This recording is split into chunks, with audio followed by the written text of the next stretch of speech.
So let's go. Oh. No, you're fine. You're fine.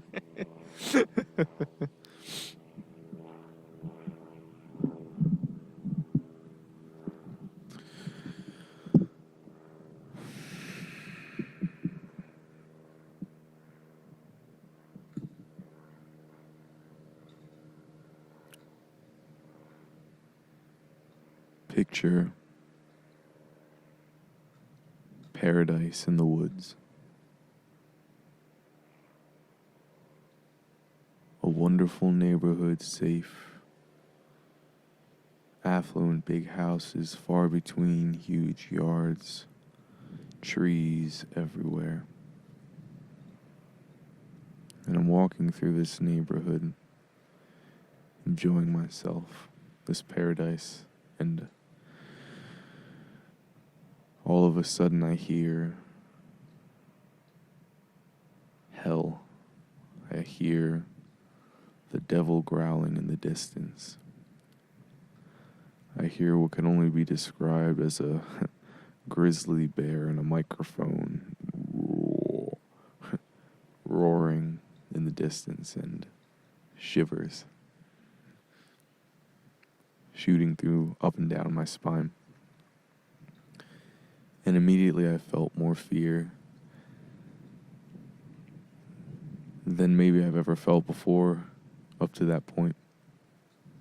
So immediately I run to the closest house, open the door, it's unlocked. I walk inside, I slam the door, I lock it, I yell out that I'm here, why I'm here, please don't shoot me.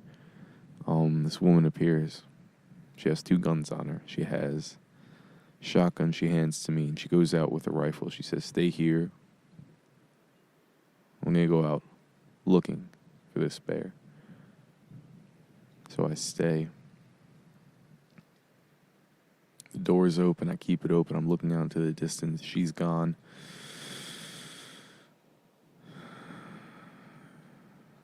And I just see maybe a football field's distance away, 2 kids, all alone, riding some animals on saddles, crying.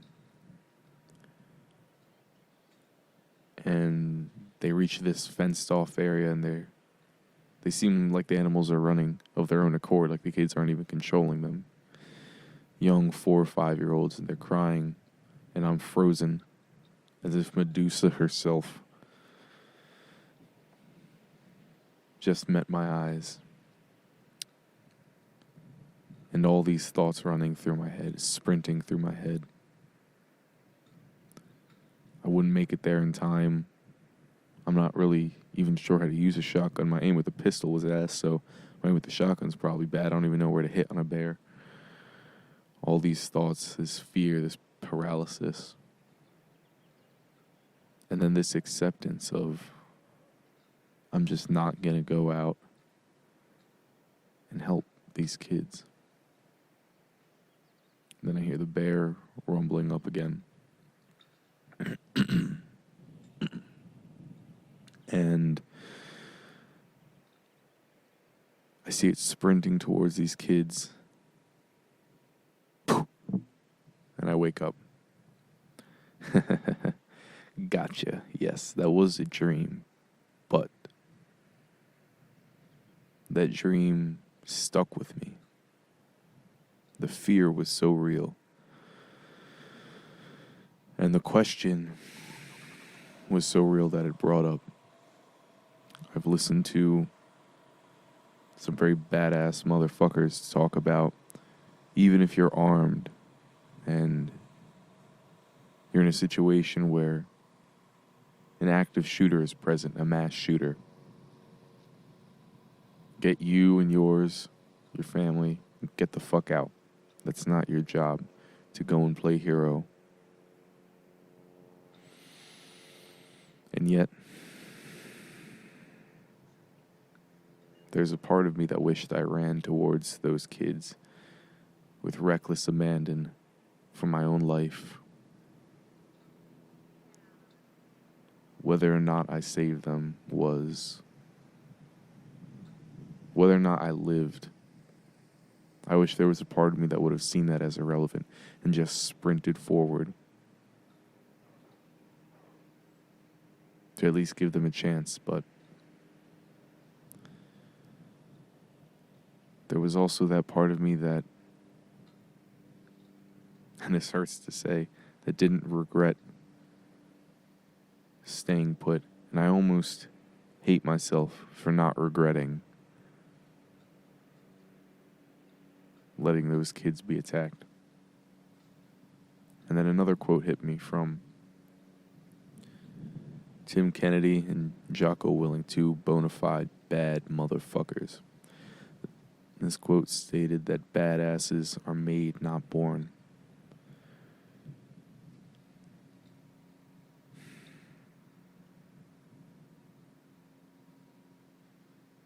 Fast forward, driving down the side of the road, no more dreams. Driving down the highway, see a car pull over on the side, hazards on, woman squatting by the side. And I passed by, and she looked kind of in pain when she was squatting. I just kind of kept driving, and I thought, the dream flashed through my head. And I thought, you know what, maybe she's giving birth.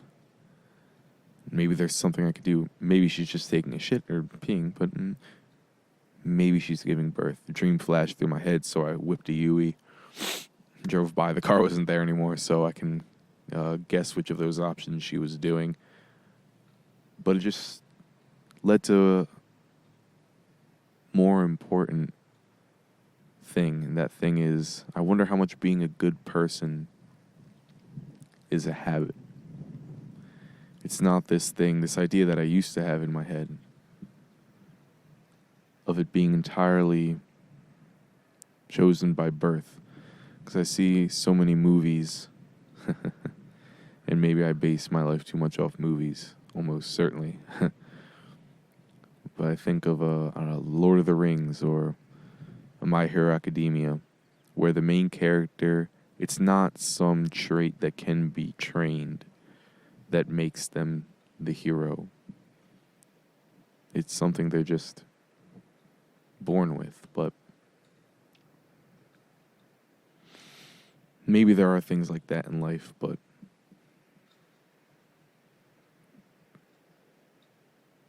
all the people that surrounded Frodo and Deku, for anyone who knows My Hero Academia, they're often heroic too. They're often very good people, even though they don't have that thing that makes them the main character of that particular story. And so I started to see goodness largely as a habit. And then fast forward to me listening to this man called the Godfather of the Dark Web. This criminal mastermind podcast with Lex Fridman. I don't remember the name. Brett Johnson. Yes, Brett Johnson and Lex Fridman. And he's reformed now. He went to prison, the whole 9 yards, and he's turned his life around. And he described what kind of person you become when you live that sort of life.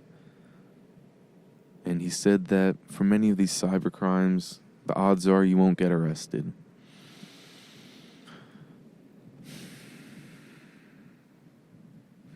Odds are you won't get caught. But the price is paid in the quality of life you will have, being the kind of person who steals from a mother just trying to patch up her roof because it's leaking and she doesn't want her kids to have this water leaking in on them at drafts, making them cold. To be the kind of person who would take money from them. To be the kind of person to act on being that sort of person who lies all the time to your loved ones and to the people you're obviously stealing from.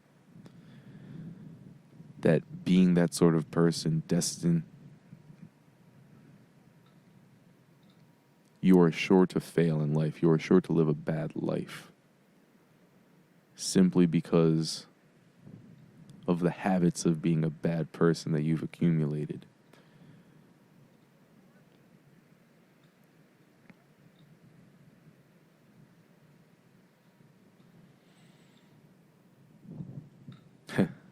And it's so funny because, how do I wrap this together? Let's go for it. There's going to be a lot of very out there ideas I'm going to try to mold together. So join me on this process. In science, when you are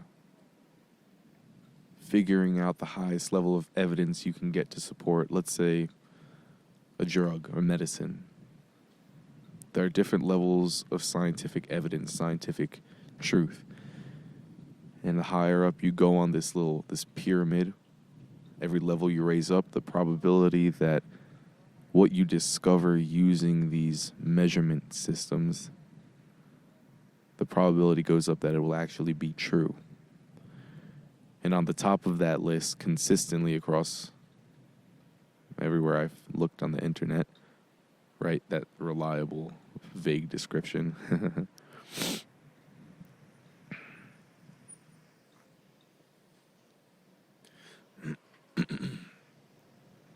is analysis of several randomized studies, something like that. In short, it's collecting a bunch of studies in which you had control groups, randomized selection, and several other sorts of studies.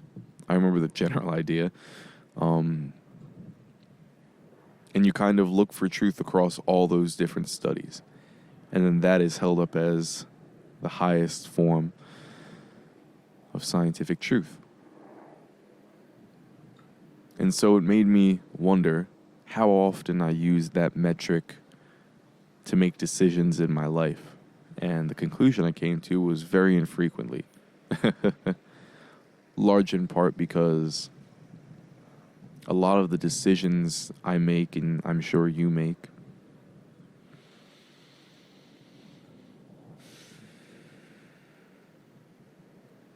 there's a lot of unknown. You don't have the time to do those studies, collect that, and even if you did, we don't know ways to measure this yet. And yet, despite the fact that I don't use this high level of scientific evidence to make these decisions in my life, let's say I'm trying to figure out how do I improve my life. And if I just sit down and wonder, is there anything I could be doing to improve my quality of life, things appear. Is there anything I'm doing wrong or things I should be doing right that I know I'm not doing? And things appear. And this unconscious, wherever these thoughts come from, surge of ideas, what I'm finding is very often it's reliable. Maybe I think, oh, you got to make that phone call to get this piece of equipment that you know is going to take a lot of sitting and on hold, and it's going to be boring, and you've been holding it off, but there will be consequences if you don't get it, and they will probably be bad. And not only if you do this task will you get this piece of equipment, you'll become the kind of person who is able to do the uncomfortable thing. You'll become more of the person who's able to do the uncomfortable thing that is worth it in the long run.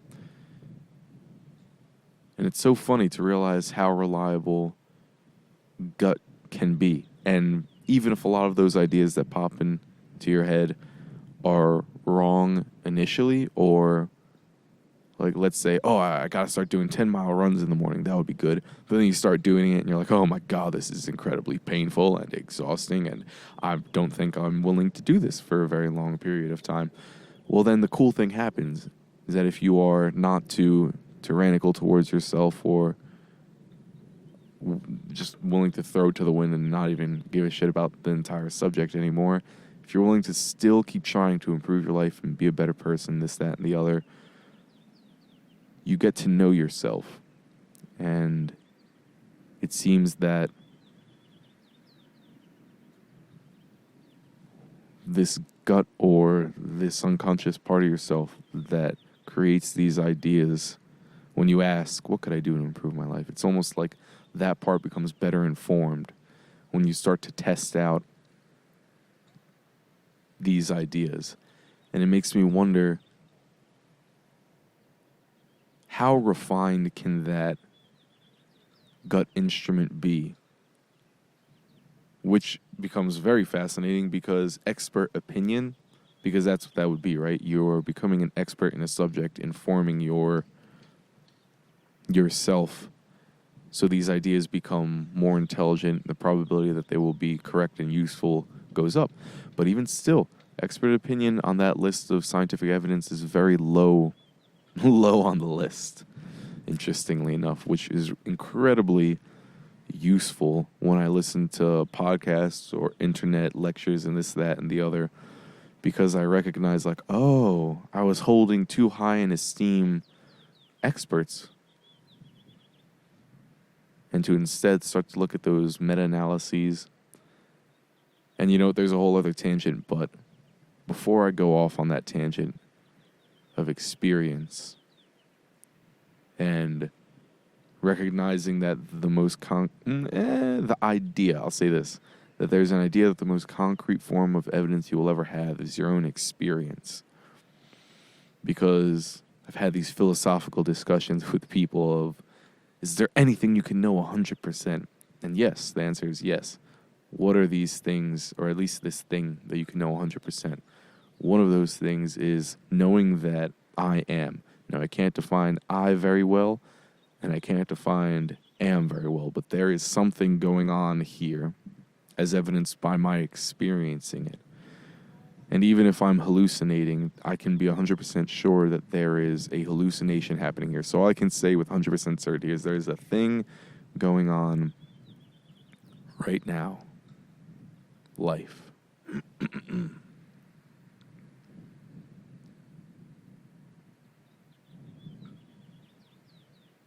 So I'm driving down the highway again. And going around this turn.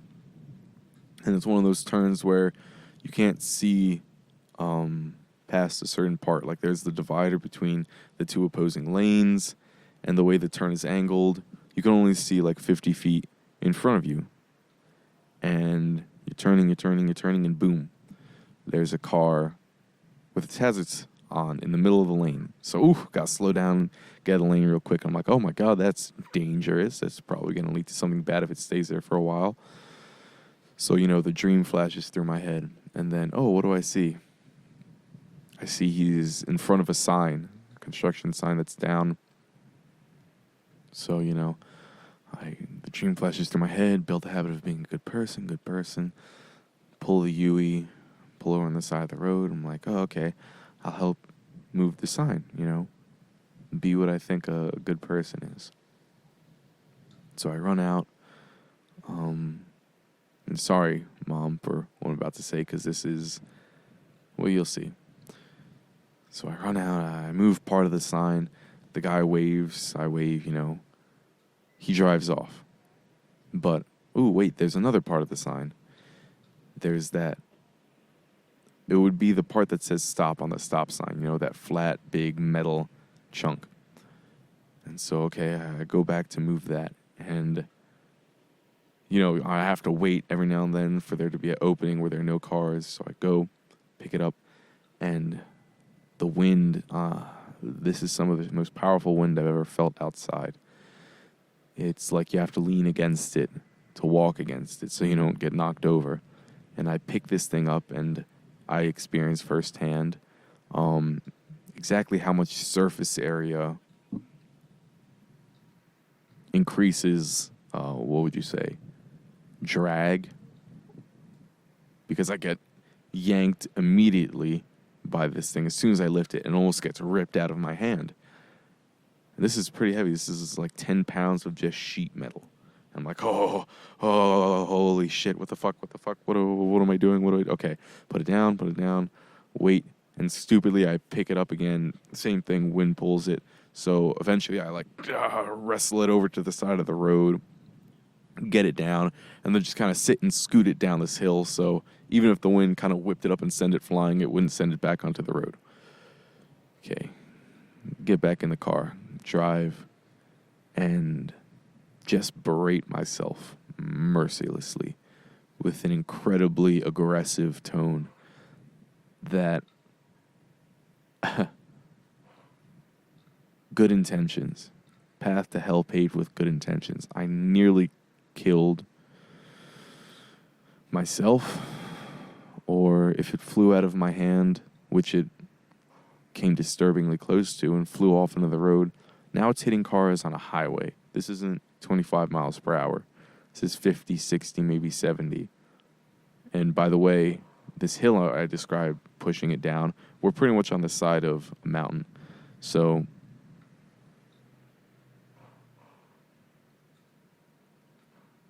this kind of aids the argument earlier of this isn't your job, motherfucker.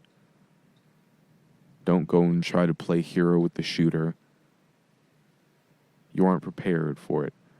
And here I am trying to help make sure this guy doesn't get hit by a car and all these other people don't get in accidents. And here I'm nearly creating, as a result of my panic, as a result of my ignorance, just reckless stupidity, nearly creating a catastrophe that was several times worse than the car just being parked up in the lane. And so a few things to break down there. One, it was incredibly important. Guy I listened to, David Goggins, gives this tip, something that's incredibly helpful to him. He says he has the accountability mirror, right?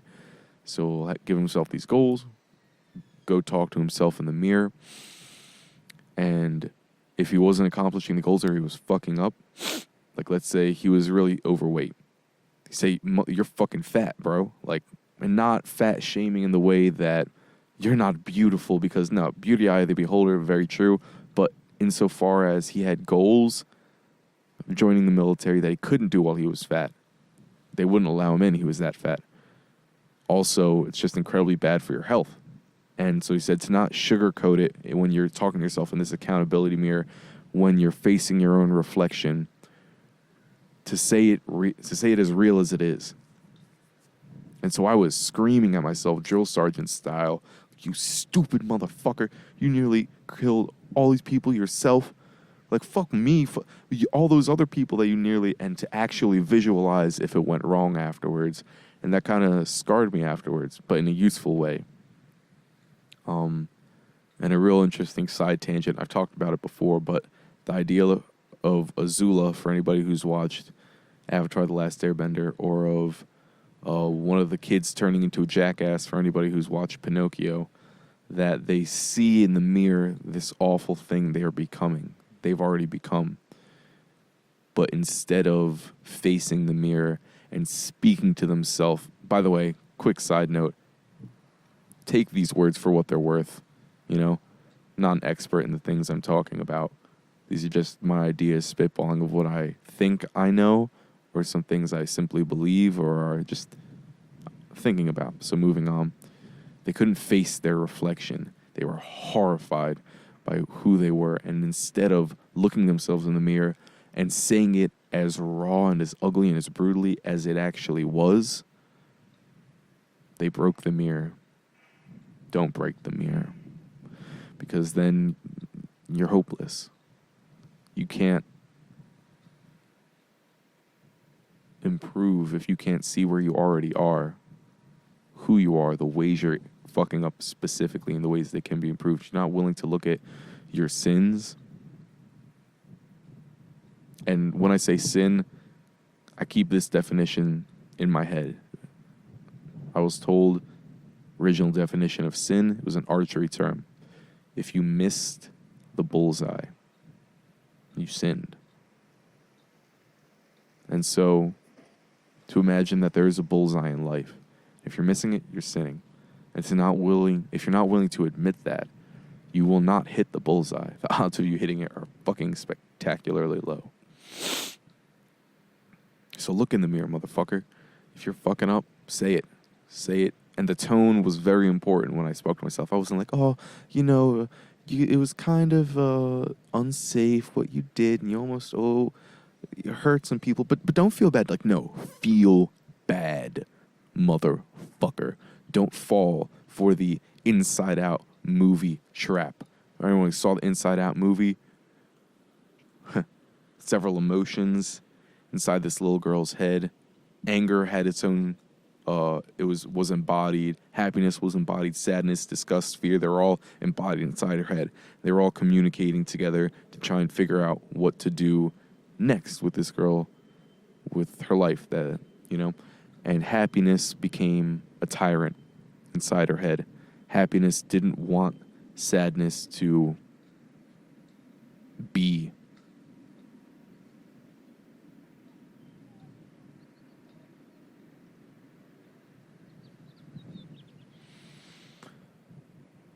And as a result of that, she became fucked up. Her life got even more fucked up because she wasn't willing to face the pain, because she had this idea in her head that happiness was the optimal mode of being. And when something happened in her life where the best thing to do was just be sad.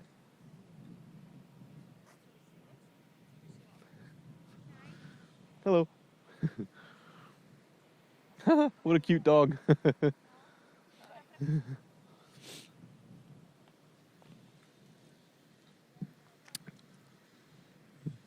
When the time came in her life where the best thing to do was just feel sadness, sit in that sadness, this idea of what it means to be a good person, live a good life, was wrong. And it almost destroyed her. Or at least created an incredibly more fucked up situation.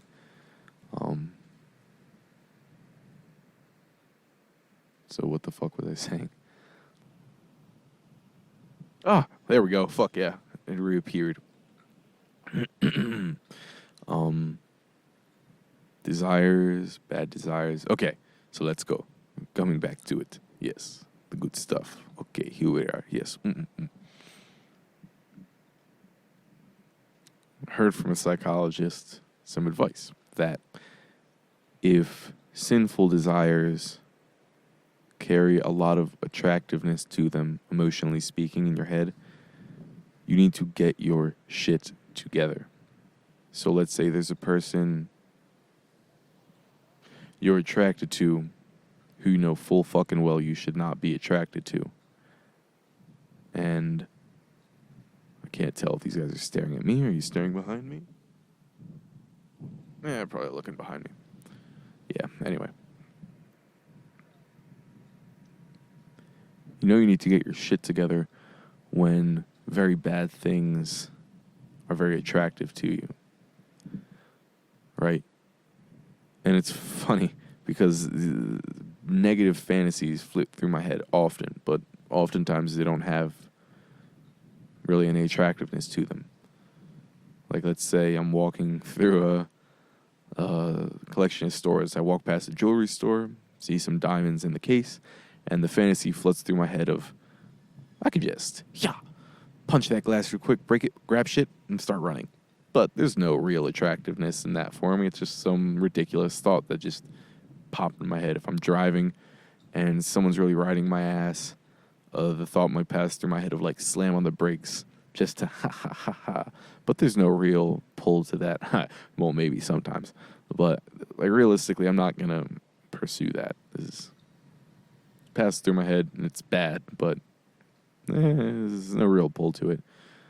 But maybe there are times, which I've definitely experienced in my life, and maybe you've experienced in yours, where you're attracted to someone sexually who you should not be attracted to.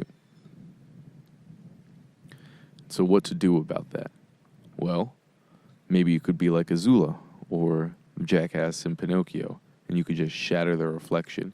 Maybe you could just try and repress it, because everyone knows how successful that is, especially when you start to study psychology a little bit, even just a little bit, looking into repression. From what I understand, that seems to make the desire more powerful. Which is so weird, because I've noticed a lot in our culture, and I'm giving myself permission to speak more freely. So expect there to be many errors in these great generalizations and absolutes I'm about to speak in, okay? Just speaking practically for a second and freely.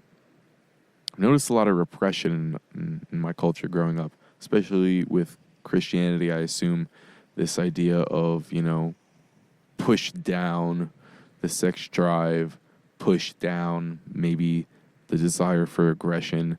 Here, these are two things that we aren't very good at integrating into a socially acceptable human, at least in modern culture. And I mean, look at all the pedophilia cases that pop up in Christianity. Look at, from what I have heard several times, that the largest amount of porn watchers are in states, at least in America, that are very Christian or Catholic, can't remember exactly which, but people who are really a part of that religion.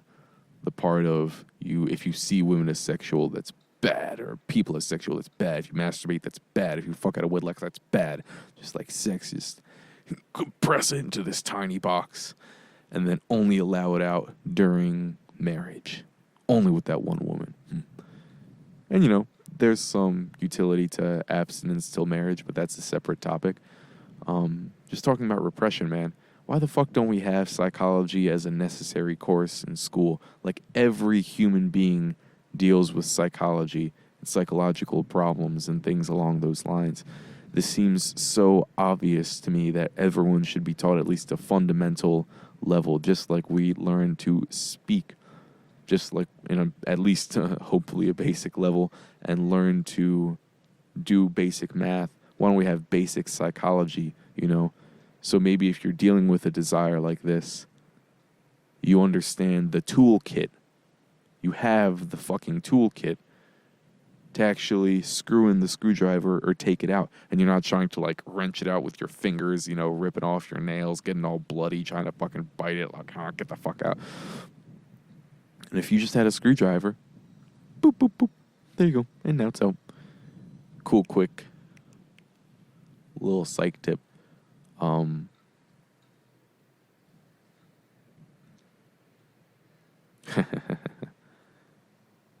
Here, okay, I'm going to dive into some testy waters, but it's an interesting topic, so fuck it. Harden the paint, let's go. Gandhi.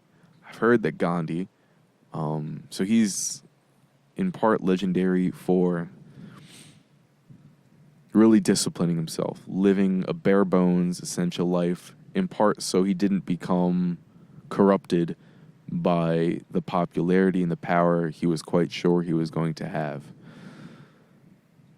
And so, he wore bare bones clothing and didn't eat very much. He fasted. That's a form of, discipline, this, that, and the other. But another thing I heard he did, which is not so popular to talk about, didn't look into it, might not be true, but the point of it is still going to hold, that he would lie in bed with young girls and not just lie in bed, just go to sleep. Just do nothing sexual to them. Just lie there. To gain control over that, what I suppose was for him that temptation. Which is very interesting, because that's something that is incredibly taboo to talk about in today's society. And yet you see people like Epstein appear. And yet you see people like him who apparently were very into that disgusting world, and were able to get quite a few other very powerful people involved in that world. And I wonder if that's in part due to the amount of repression and inhibition and simply a lack of talking about it, addressing it, trying to understand it so we can better deal with it when it comes to sex drives, at least in this part, a sex drive that is no longer socially acceptable. Which, to get into really, really testy waters for a second, I think back when I was in middle school, and I had, this is not unique to me, an incredibly high sex drives, right? That's the funny theme of that age. getting boners uncontrollably in class. Like, oh, God, don't call on me, teacher. You're holding books over your dick while you're walking to the next class because one of those spontaneous erections hit you. And I was thinking, like, back in the day, back in the majority of our evolutionary history when we were hunter-gatherers living in the forests and jungles and grasslands and shit like that, first off, people died in, like, their 20s and 30s and shit like that. So you were, like, middle age when you were 13. And so, I can't imagine, I'm quite sure, in fact, that the me that would have existed back in those days probably would have been fucking like crazy. When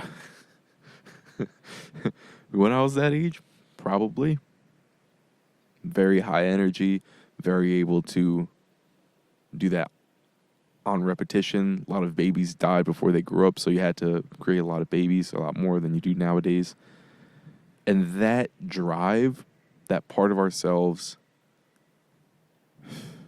is largely still alive in humans nowadays. The desire to fuck a lot of people, right? It's a common theme. Guys want to have sex with women. All sorts. If I just see you as attractive physically, you know, be very willing, at least fantasy-wise, to fuck. The emotional part still starts to get active, even if it's not a woman you're married to. It's a model that you happen to be talking to while you're married. You still have to contend with the attraction to that person sexually and how to not become corrupt by it, how to not give in to things that would most certainly be regrettable in modern times, that for a large chunk of our history were very acceptable. In fact, they were the norm. And talk about the fantasy of wanting to, like, slam on the brakes when someone's driving too close to your bumper. Just like, yeah, fuck you, guy. I imagine when people had disputes back in the day, violence was much, more acceptable way to handle it. But we find ways. We find ways to modernize these things, right? And I'm just wondering how much better would we get at not having priests molest kids or having Epsteins actually exist if we were willing to stare into that ugly shadow reflection of ourselves, the part of ourselves that contains all the darkness that is not acceptable, that is not good, at least in today's standards, and maybe not good in any time and place. And what do you do with that part of yourself so that it's never tempting to cheat on your wife, or it's never tempting to crash into that car, to steal that jewelry. And exposure therapy is, I found, a good one. Now, in Gandhi's case, gets a little weird when you talk about staying in bed with a kid. I don't even know how old, but my grandma was married at 16 to some guy to my grandpa. I think he was in his 20s. So we're not that far away from that being an acceptable part of life. But the point being, exposure therapy. He exposed himself to that temptation and was just able to sit with it, right? Like maybe you fast for a few days and you just put food in front of you and you don't eat it. You build I'll call it a muscle. You build the muscle of being able to sit with it and not take a bite. As opposed to, I never want to see or think or hear about food ever again in my life. And there's a time and place for that, right? Like the quote, or the helpful advice, the diet is not one in the kitchen, it's one in the grocery store. There's a lot of truth to that. If I don't have to look at Oreos every time I walk into my kitchen, the odds of me eating Oreos go down. So I suppose a combination of perhaps that with also being able to expose and sit with it, and definitely just being able to talk about it and think about it, communicate with the uglier sides of life. Yeah, I think we should definitely have a class. It's more necessary. The Harry Potter class. Exposure to the dark arts. There's a lot of dark arts, a lot of darkness. There's a lot of good in people, right? I don't want to overwhelm us with this negativity bias, or myself. But yeah, being able to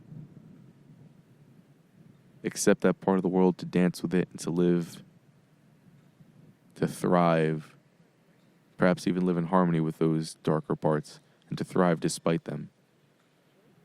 And so now I go to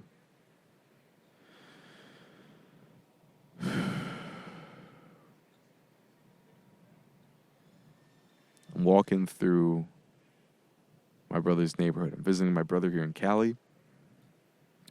It's nighttime. Lives in a very nice, safe area.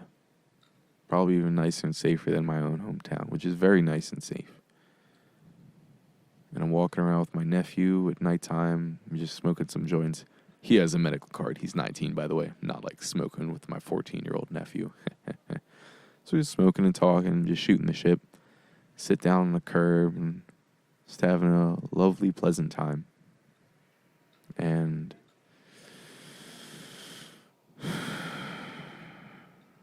rewind to earlier that day. We're driving into the neighborhood, and my brother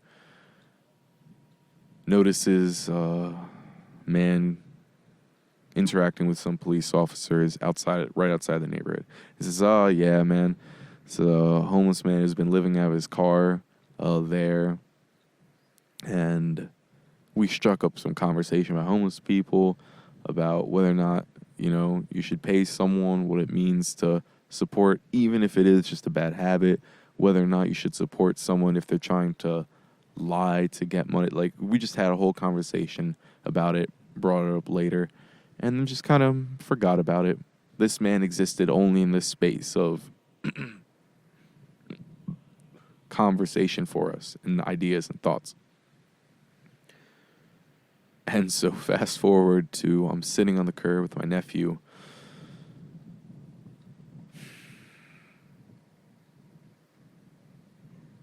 And he bicycles past us.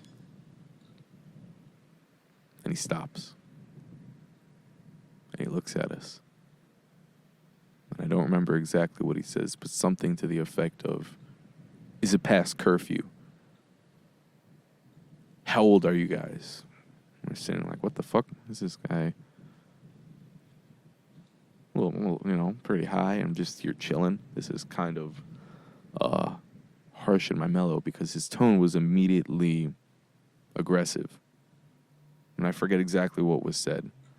But one thing leads to another. And I'm just trying to, keep it calm, keep it pushing. But he gets off his bike. Just drops it down the middle of the road. Boom. Starts walking to us. Like, "Yo, I asked you a fucking question. Like, how old are you guys? Are you guys 18? I got shot earlier today. I'm looking for some random people." Like, and he goes off on this, like, he's clearly irrational, whether that's drugs or insanity, right off the rip. I'm interacting with an aggressive, irrational person. And he's walking up to us. I'm like, oh shit, okay. Like, because in the back of my head, I was thinking this isn't happening. Like, this is fucking, no fucking way is this going down. But deep in my gut, I knew there was some primal part that knew what the fuck was going on. And my adrenaline was spiked almost immediately on interacting with this guy. Fear. I wish I could say it was this aggression, ready to fuck someone up, but it wasn't. It was very much like hearing the bear in my dream. And so I stand up because he's walking towards us. And my nephew stands up, and he's kind of like, "Yo, like, what the fuck?" And I'm like, "You chill. Like, we don't want any." And the guy has this sort of metal whip in his hand as he's walking up to us. And there's a spike or a blade or something on the end of this metal whip. And he walks up maybe 3 or 4 feet from us. And at this point, let me pause just to fucking say, there's no fucking way I should have let him get that close, period. I should have been, try to de-escalate, calm initially, but as soon as I recognize he's approaching us, I most likely, looking back, should have just switched on fight mode. Like, yo, motherfucker, don't, stop. And if you don't, well, I'll kill you type shit. Or die trying, or, whatever. Just try to, but I didn't do that. I was so fucking afraid. And he gets close, and he spits some liquid at us, like a lot. And he said, I just spit gasoline on you guys. This isn't a dream, by the way. This happened the other day. And we're just there. Like, I'm trying to not shake. Every now and then a little shake breaks down my leg in the corner of my eye. Our hands are up. I can see my nephew's hands shaking, and we're just talking. And I won't get into this too much. And sorry, I didn't talk to you about this. But my nephew, he's kind of starting to shit talk. And that felt so wrong. I'm like, shush, stop it. So I'm trying to shush him, shaking, the most afraid I've ever been in my life that I can remember. The guy's asking us all these questions, super aggressive, gets close as hell. Like a foot or two, I kind of step in the way of him, my nephew, and I'm fucking shaking. And I feel weak, incredibly weak by this man's, I'll call it hypnosis. This man's just overwhelming presence. And eventually, he reached over. My phone was on the ground. He picked it up, looked at it. I clicked the button, turned on the light, and just put it back down. Just yeah, I thought you guys were doing gay shit. I thought you guys were free game. What? And then he just walks away. And so we start walking away. My nephew, he's on the verge of saying that last stupid fucking thing when you think you're out of the situation and you're like, yeah, fuck you, guy. Oh, run. I'm like, yeah, fucking shut up. Just keep walking, shut up. And as soon as he gets the opportunity, my nephew just sprints. My uncle is hanging out with a group of friends. And, we come over and we get the guy out of the neighborhood. And police come, this, that, and the other. We file a report.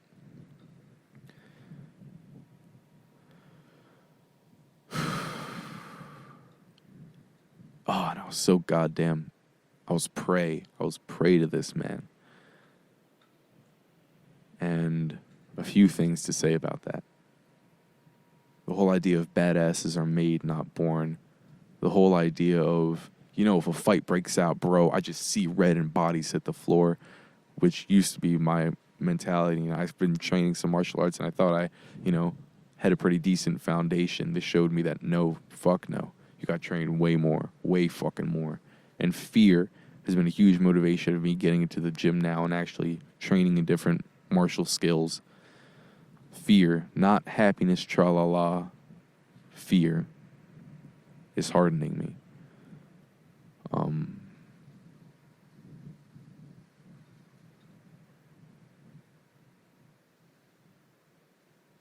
And you know what? You hear a lot about police violence, things along those lines, and I've heard some arguments about they're not trained nearly well enough. I actually heard that argument from the guys who were talking about badasses are made, not born. And I trained a bit. I had a few years training under my belt. But the amount of fear, panic I felt, if I had a gun on me, which I wish I did, first off, I was so afraid I don't even know if I would have drawn it. And if I drew it, let me put it like this. If I had pepper spray on me, a taser, and a gun, and this guy's walking at me, fuck the taser, fuck the pepper spray, I'm pulling out the gun, and if he continues to walk at me after I yell, stop, fucking stop. I'm not going to shoot the weapon out of his hand. I'm not shooting his legs. I'm shooting him in the chest several fucking times. Period. My nephew's behind me. I have my own fucking life. I will kill you. And if I was very, very well trained, then I could be much more equipped to rationally control the situation. Calm it down, back up with my firearm out.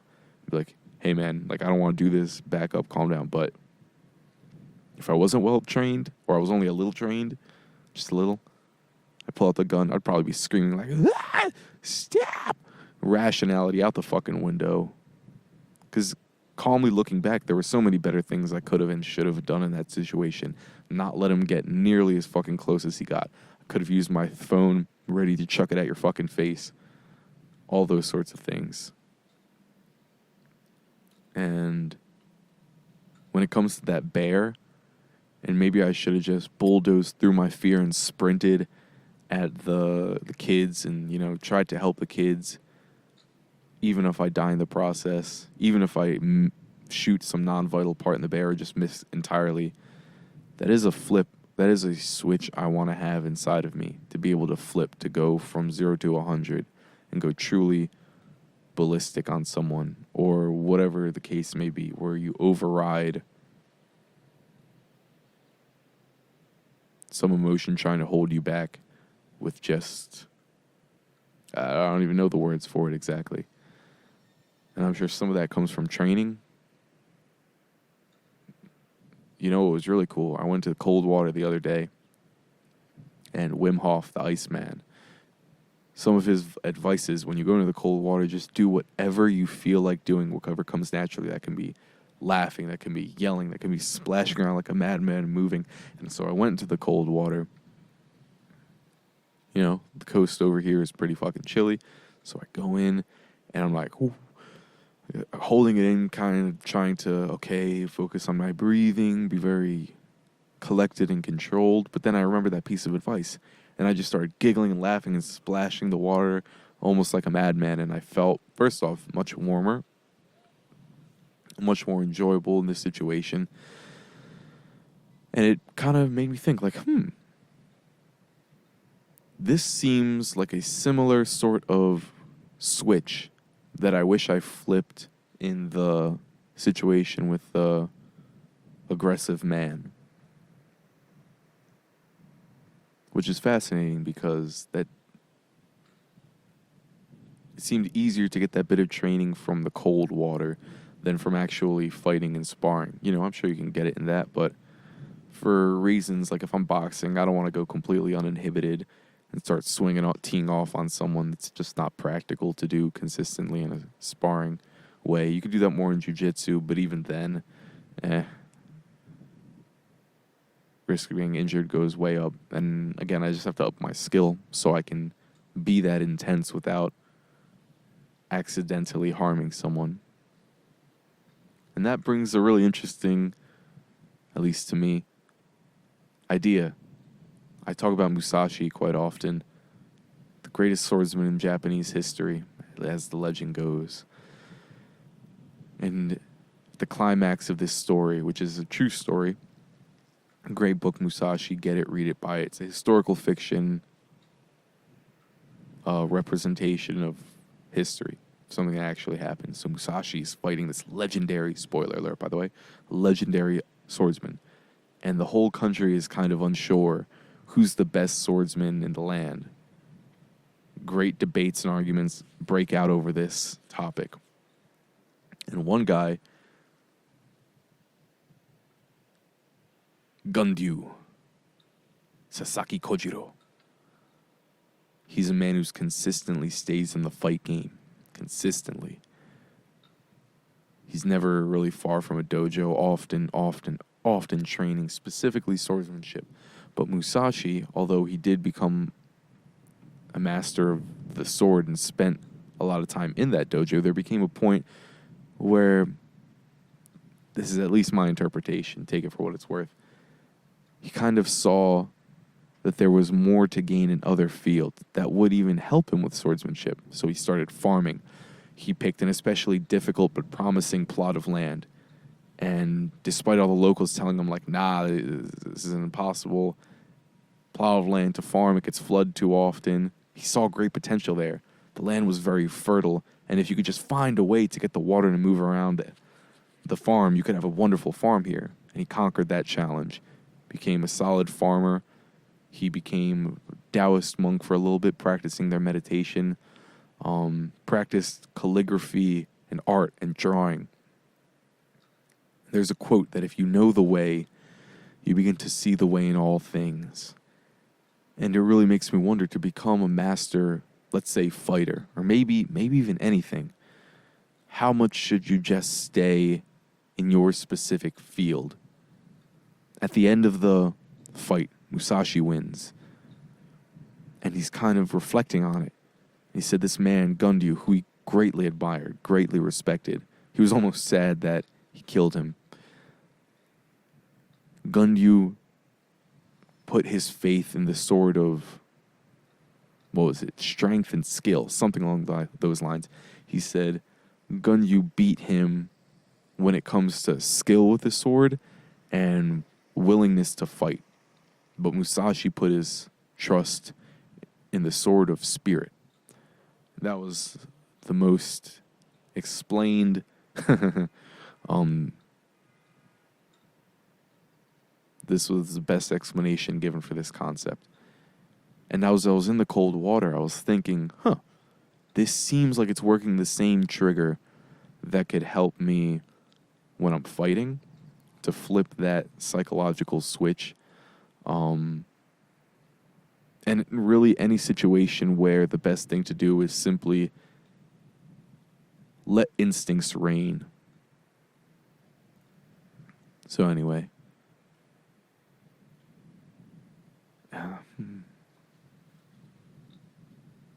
And in art, oh man, I love the idea of the Renaissance man, the man who practices art for a while and does some carpentry, gets good at dancing and doing the high society way of life, and can operate well in there. He's competent there, but can also go into the slums and the streets and have great conversations there, and play and gamble and party and fight if he needs to with the best of them, the everyman, And then this gets into this really cool concept of the eye at the top of the pyramid. You see this often. It's on the back of our dollar. It's in many different mythologies. It's the idea of the Illuminati, or at least it's a symbol to represent the Illuminati oftentimes. And I was listening to at least one interpretation from a man who studies this a lot more than pretty much anyone I've found. If you are interested in the connections between mythological symbols, religions, psychology, neurology, evolution, Carl Jung, Joseph Campbell, and of course, Jordan Peterson. Yes, Seth, if you're listening, Jordan Peterson. Who's a man I do have to start questioning more, especially going back to what I said about expert opinion, belief, and things along those lines on the hierarchy of scientific evidence. But anyway, that the idea of the thing on the top of the pyramid, the eye, that it's something that if you get it, it's the tool that helps you rise to the top of any other pyramid. Hold on.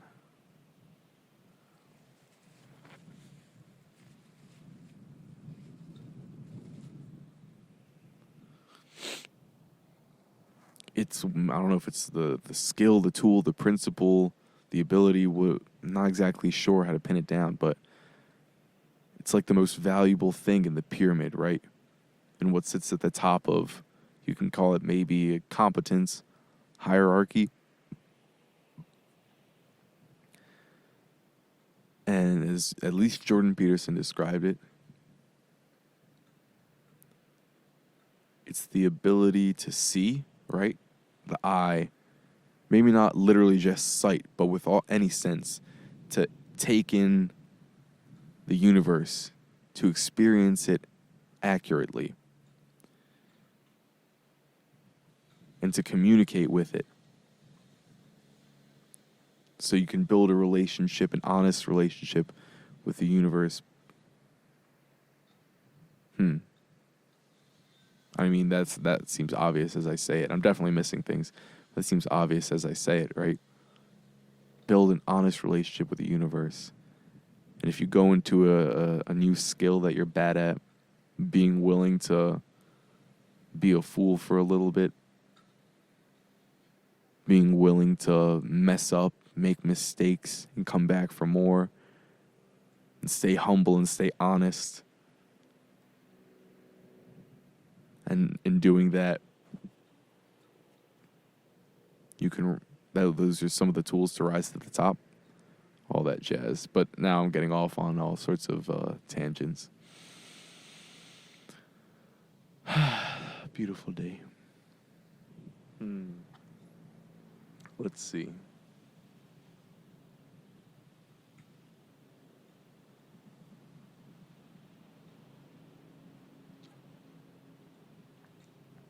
I'm getting a little burnt out, so I won't want to do this for much longer, but last thing I want to leave with is a couple ideas. Karate Kid, Jackie Chan. Everything is kung fu. Song to Will Smith's kid. And he's putting on his jacket, and he kind of just sloppily throws it on. And he says, "No, stop. Even the way you put on the jacket, that is kung fu. The way to do everything. Shoot to a quote. Practice makes permanent. So how do you get perfect practice? To perfectly do everything to the best of your ability, so that when you get into the habit of it, repeating these things over and over again, it's done with a high quality of respect. When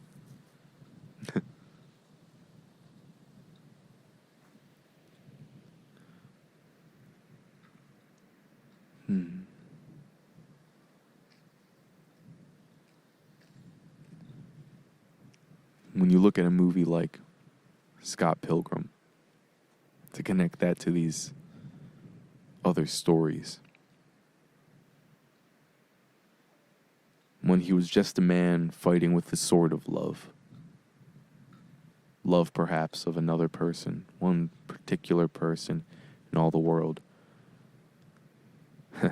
Everything that was an obstacle to him getting to that person was, oh God, I have to tie my shoes. I have to say this password to get into this place where she is, and I have to talk with this guy before I fight him. Like, everything was just this inconvenient bother until he could finally get to her. And then he was killed. And then he came back to life with the sword of self-respect. And the camera work was so genius. And that everything he did when he came back with a sword of self-respect, tying his shoes, boom, very fine-tuned, very much attention given to every action. There was a determination, a clear sight on what he wanted, but more than that, what he wanted, to try and put it into words would be to do a disservice, because there's still so much I have to learn. But to begin to see, and this is something I still struggle with and lose focus on frequently, as I'm sure you can tell.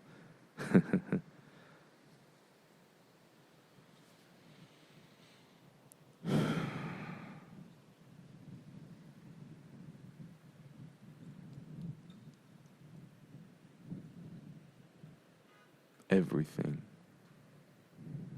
is kung fu. And to put, what would life be like? What kind of person would you become? Talking earlier about the habit of being a bad person, that the reason you lose in life when you live that sort of lifestyle of the lying and the cheating and the screwing people over is you build a habit of being a piece of shit. So a year from now, 2, 4, 5, 10, 20 years from now, what would life look like? What would you be like if every moment